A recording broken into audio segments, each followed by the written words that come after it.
जीव हमारी जाति है, मानव धर्म हमारा। हिंदू मुस्लिम सिख ईसाई धर्म नहीं कोई न्यारा।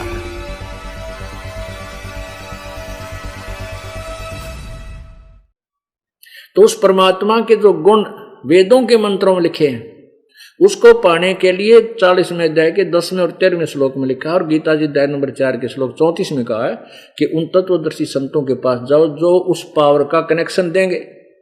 यानी जो बिजली के गुण लिखे वो अलग हैं, सुने हैं या पढ़े हैं, और कनेक्शन देने वाला महकमा न्यारा है। तो ऐसे ही ये तत्वदर्शी संत, ये दास आपको परमात्मा ने भेज दिया बना के, और वही पूर्ण ज्ञान पूरी विधि इस दास के पास उपलब्ध है, और उस परम पावर का लेकर कनेक्शन और अपना लाभ उठाओ। अब प्रसंग चल रहा है कि इसमें यह बताना चाह रहे हैं कि ब्रह्मा विष्णु महेश का पिता कौन है। माता का तो पता लग गया अपने देवी भागवत में कि दुर्गा है। अब शिव पुराण में ये काल ब्रह्म ये स्वयं ही जैसे साधना करते हैं, ये ऋषि लोग करने लगे। तो जैसे इन्होंने किसी को विष्णु रूप में दर्शन दे दिया इस काल ने, क्योंकि इसने कसम खाई है, प्रतिज्ञा की है कि मैं अपने वास्तविक रूप में नहीं आऊंगा, किसी के सामने प्रत्यक्ष नहीं होऊंगा, प्रकट नहीं होऊंगा। और गीता जी अध्याय नंबर 11 के श्लोक 47-48 में यहां तक लिखा है कि ये मेरा काल रूप है अर्जुन, तो इसने देख कर दुखी क्यों हो गया। ये मेरा स्वरूप ना वेदों वर्णित विधि से, ना किसी जप से, न तप से, न किसी प्रकार की साधना से ये मेरा दर्शन कोई नहीं कर सकता इस रूप के। ये तेरे अतिरिक्त मैंने पहले किसी को नहीं दिखाया और ना आगे कोई देख सकता।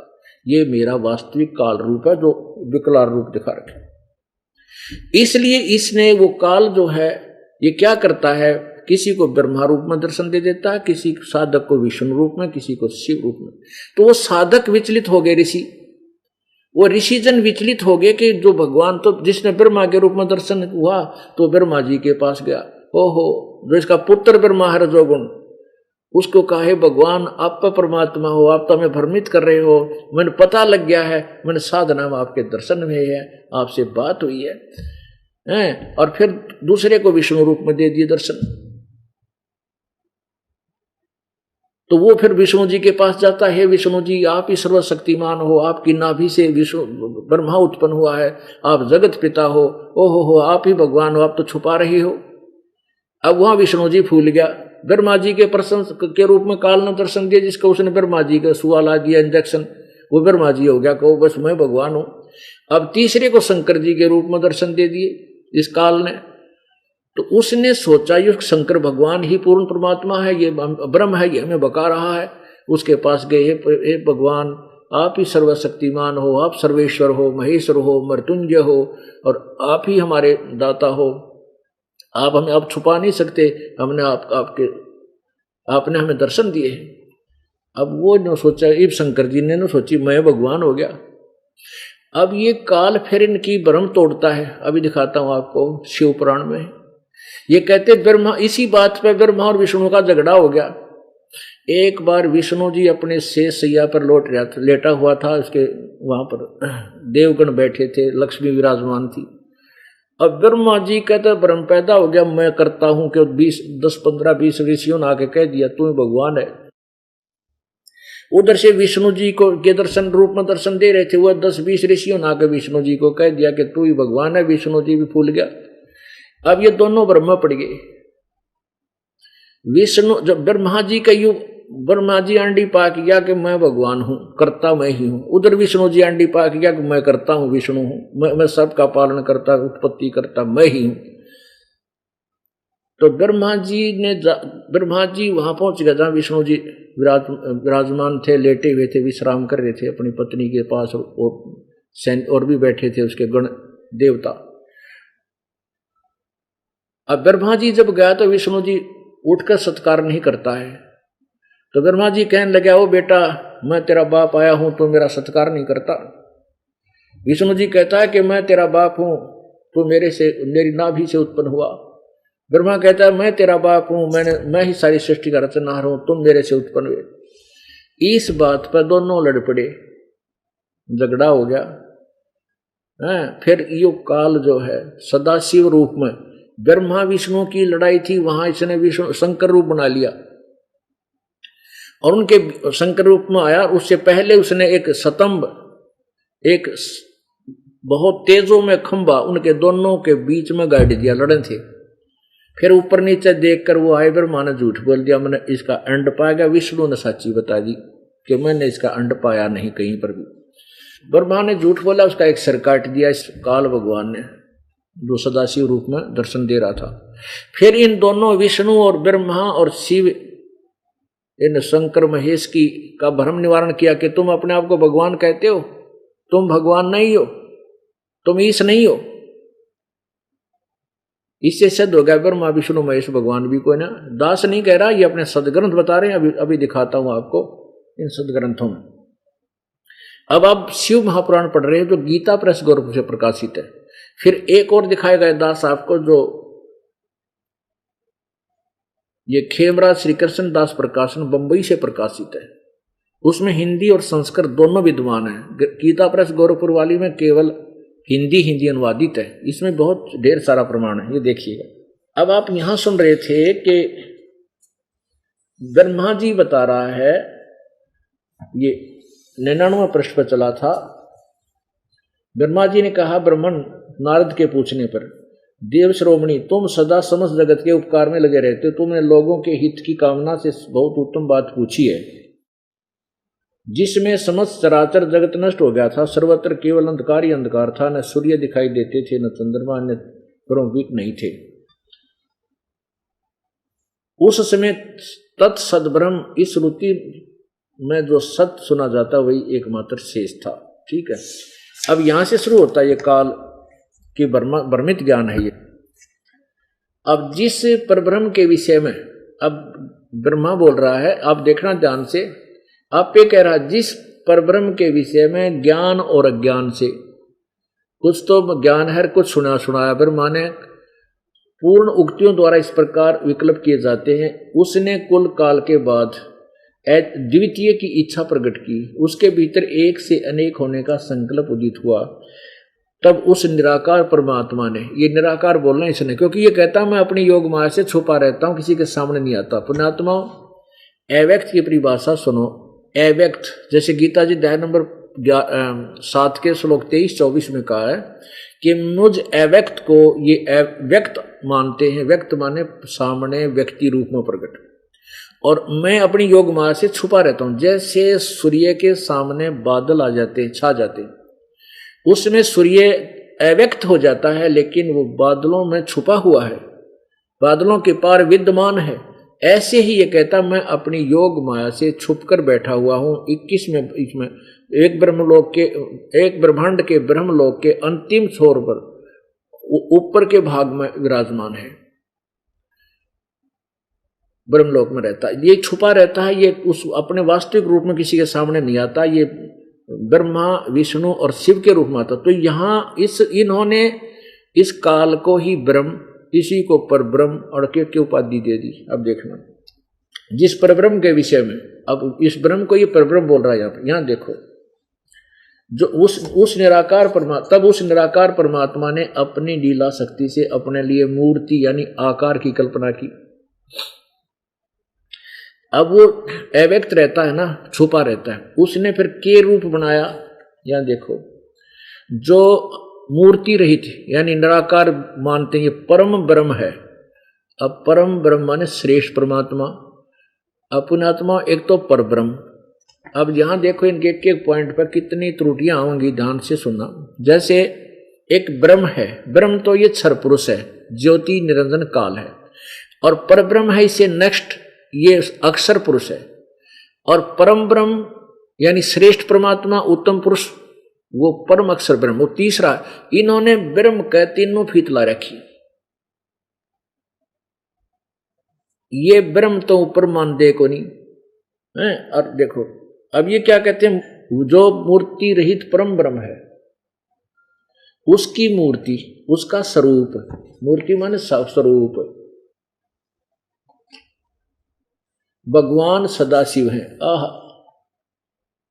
सदाशिव, ये काल ने शिव रूप धारण कर लिया। अर्वाचीन और इस ब्रह्म ने सदाशिव यानी शिव रूप धारण कर लिया, इसने सदाशिव कहने लगे। अर्वाचीन और प्राचीन विद्वान उन्हीं को ईश्वर कहते हैं। ये वेद के ज्ञाता आपने बेरा ब्राह्मण। उस समय एकाकी रहकर स्वेच्छानुसार विहार करने वाले उन सदाशिव ने, काल ने अपने विग्रह से, अपने अंदर से, शरीर से एक स्वरूप भूता शक्ति की सृष्टि की। अब दुर्गा निकली इसके अंदर से, निकाली शरीर के, काल के शरीर के अंदर, जो उनके अपने श्रीअंग से कभी अलग होने वाली नहीं थी। उस परम शक्ति को, ये देख ध्यान से सुनना पुण्यात्मा, जो गीता और वेदों में काम आएंगे आपके ये शब्द, उस पराशक्ति को, उस दुर्गा को प्रधान, प्रकृति, गुणवती, माया, बुद्धि तत्व की जननी तथा विकार रहित बताया है। वह शक्ति अंबिका कही गई है। उसी को प्रकृति, फिर दोबारा रिपीट किया है, प्रकृति, सर्वेश्वरी और त्रिदेव जननी, तीनों देवताओं की माता, नित्य और मूल कारण भी कहते हैं। सदाशिव इस काल के द्वारा प्रकट की गई उस शक्ति के 8 भुजाएं हैं। क्लियर हो गया कि ये दुर्गा काल के अंदर से निकली है और ये इसके शरीर से निकली है, और इस का नाम प्रकृति, सर्वेश्वरी, प्रधान भी इसी को कहते हैं, और अष्टंगी ये इन तीनों देवताओं की माँ है। इस नाना प्रकार के आभूषण और श्रीअंगों की शोभा बढ़ाते हैं। इसके उसके वह देवी नाना प्रकार की गतियों से संपन्न है और अनेक प्रकार के अस्त्र शस्त्र धारण करती है। क्लियर हो गया, दुर्गा है या एकाकिनी होने पर भी वह माया संयोग वसात अनेक हो जाती है। लक्ष्मी, विष्णु, लक्ष्मी और सावित्री और पार्वती इसी ने रूप बनाए न्यारे न्यारे अनेक हो जाती है। जो सदाशिव हैं, ये काल को की तरफ कह रहे हैं सदाशिव, उन्हें परम पुरुष यानी श्रेष्ठ प्रभु, ईश्वर, शिव, शंभु और महेश्वर कहते हैं। पुण्यात्मा ये क्या करते हैं? अज्ञानी थे, इन ऋषियों महर्षियों को ज्ञान था नहीं, वेदों को समझे नहीं, तत्व ज्ञान नहीं था, तत्वदर्शी संत के संग इन्हें मिला नहीं, और आए थे प्रभु तो उन्होंने स्वीकार किया नहीं। तत्वदर्शी संत बन के कबीर परमेश्वर आते चारों युगों में, तो उन ऋषियों ने मान्या नहीं, क्योंकि ये संस्कृत पढ़ के फूले नहीं समाये, इसी में महानता मान लिया अपनी और कर्म बिगाड़ दिए सारे। तो इस प्रकार ये इसी ब्रह्म को ही ब्रह्म भी कहे हैं, पर ब्रह्म भी कहे हैं, परम अक्षर ब्रह्म भी कहे हैं, इसी का सारी फितलाएं बैठे। आगे देखो फिर, इसी को जो सदाशिव हैं उन्हें परम पुरुष, ईश्वर, शिव भी, शंभु भी और महेश्वर भी इसी को कहते हैं। आगे देखो, अब 101 पृष्ठ पे आपको दिखाएंगे। वे अपने सारे अंगों में भस्म रमाए रहते हैं। वो जो काल जो है ये भी शिव रूप धारण करता है। उन काल रूपी ब्रह्म ने, ये स्पष्ट हो गया, उन काल रूपी ब्रह्म ने एक ही समय शक्ति के साथ, नाथ नहीं है, शक्ति के साथ शिवलोक नामक यानी ब्रह्मलोक में एक शिवलोक नामक यानी तमोगुण प्रधान क्षेत्र का निर्माण किया। उस उत्तम क्षेत्र को काशी कहते हैं। वह परम निर्वाण या मोक्ष स्थान है जो सबके ऊपर विराजमान है। वे प्रिया और प्रियतम रूप शक्ति और शिव जो परमानंद स्वरूप है उस मनोरम क्षेत्र में नित्य निवास करते हैं। काशी पूरी परमानंद रूपणी है। शिव और शिवा ने, दुर्गा और काल ने प्रलय काल में भी कभी उस क्षेत्र को अपने सानिध्य से मुक्त नहीं किया। अब देखो कमाल हो गया। अब ब्रह्मा जी बता रहा है अपने पुत्र नारद को, देवर से एक समय उस आनंद वन में रमण करते हुए शिवा और शिव के, दुर्गा और काल के मन में यह इच्छा हुई कि किसी दूसरे पुरुष की यानी कोई और बच्चा पैदा किया जाए, सृष्टि करनी चाहिए, जिस पर यह सृष्टि संचालन का महान भार रखकर हम दोनों केवल काशी में रहकर इच्छा अनुसार विचरें और निर्वाण दान करें। ऐसा निश्चय करके शक्ति सहित दुर्गा को साथ लेकर के सर्वव्यापी परमेश्वर शिव ने इसका सारी फीतलादी सर्वव्यापक परमेश्वर अपने वाम भाग के 10वें अंग पर अमृत मल दिया, यानी पति पत्नी विवाह किया दोनों ने। फिर वहां से एक बच्चा उत्पन्न हुआ, पुरुष प्रकट हुआ। ये देखो उसका नाम क्या रखा? शिव ने कहा, वत्स बेटा, व्यापक होने के कारण तुम्हारा विष्णु नाम विख्यात हुआ। अब यहां देखो 103 पृष्ठ पर ब्रह्मा कहता है, मेरी उत्पत्ति भी इसी प्रकार दुर्गा और इस काल से हुई। ब्रह्मा जी कहते हैं, देवर से तत्पश्चात कल्याणकारी परमेश्वर सांब सदाशिव ने पूर्वोत्तर प्रयत्न करके जैसे विष्णु उत्पन्न किया, मुझे भी अपने दाहिने अंग से उत्पन्न किया। अपनात्मा अब रह गया तीसरा। वो तीसरा कौन है? ये रुद्र कहो, महेश कहो, शिव कहो।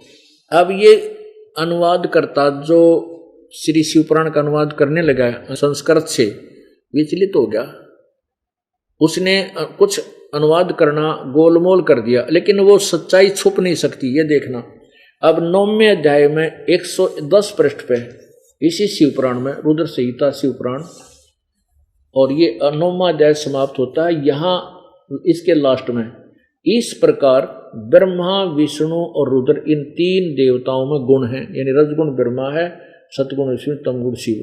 इन तीन देवताओं में गुण है, परंतु शिव, अब ये शिव कौन है? ये काल अपने पुत्र शिव का रूप धारण कर रहा है। इसमें गुणातीत माने गए। ये चार हो गए, ब्रह्मा, विष्णु और ये शंकर यानी रुद्र, और चौथा ये शिव, ये काल शिव। ये भी शिव है रुद्र को भी, और ये शिव जो है ये काल है, यानी चार हो गए। एक ब्रह्मा, अब शिव पुराण ने स्पष्ट कर दिया ब्रह्मा, विष्णु और इस महेश के पिता कौन है? काल, यानी ये ज्योति निरंजन महा ब्रह्मरूपी काल, और दुर्गा इनकी माँ है। अब आपको शिव महापुराण जो खेमरा श्री कृष्ण दास प्रकाशन से प्रकाशित है वो स्पष्ट करेगा। ये काल कहता है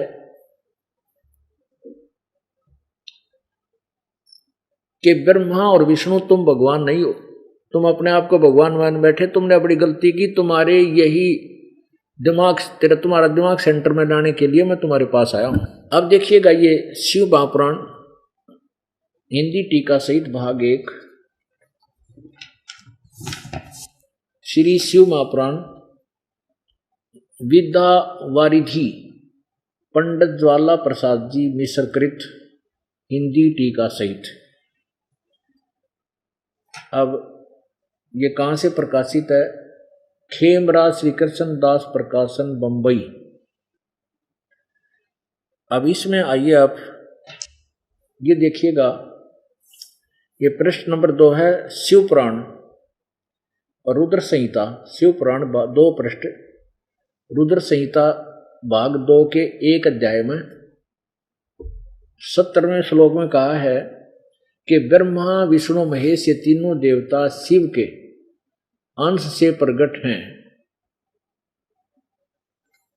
हो गया स्पष्ट, 4 हो गए। ये ब्रह्मा, विष्णु, महेश ये तीनों देवता शिव के अंश से प्रकट हैं। अब क्या है, ज्यादा विस्तृत ना बता करके थोड़ा प्रमाण देगा ये दास आपको। अब जैसे आपको बताया कि ब्रह्मा जी दूसरों के कहने से अपने आप को भगवान मान बैठे, उधर से विष्णु ऐसे ही मान बैठे, तो दोनों का इससे बात पे युद्ध हो गया। विष्णु कहता मैं तेरा बाप, ब्रह्मा कहता मैं तेरा बाप। और ये तो बात, इस तरह की बातें तो चौथी तीसरी चौथी कक्षा के बालक लड़ा करें। उन्होंने कहा अगर इसने मुझे बाप कह दिया, मैं तेरा बाप, उन्होंने कहा मैं तेरा बाप, मैं तेरा बाप। वो मुक्का वो उसकी गिरबान पकड़ दे, फिर टीचर के पास जाए, वो पूछे भाई के क्या लड़ाई है तुम्हारी?